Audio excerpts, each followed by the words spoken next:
Ederki zikindu dituzte eskuak gaur aurrek Bilboko Berreginen Museoko tailerretan. Pintzen dugu tinta urez beteriko pitxer batean, hartzen dugu papera eta kalkatzen dugu tinta. Papera kolorez tindatzen aritu dira.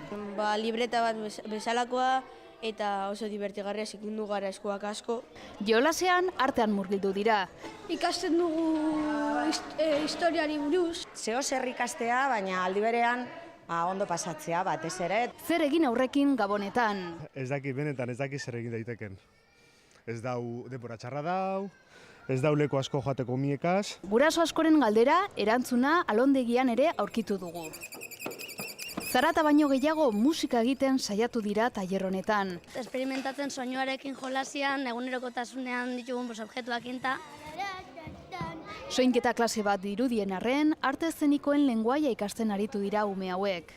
Gurasoek bere lanean edo bere gauzetan egongo dira, hemen gurekin haurrak dauden bitartean. Bueno, ongitorri, txokonetara badakizue hemen istorioak entzutera etorri zaretela, ezta? Lasai egoteko aukera ere izan da Alondigan. Hemen gaude lau ipun kontalari eta aukera dezake non sartu eta euskeraz edo gazteleraz entzun. Umentzako 11 kontu Euskal Herriko leku askotan, Donostian adibidez, airea zer den ikasi dute Kristina Enean.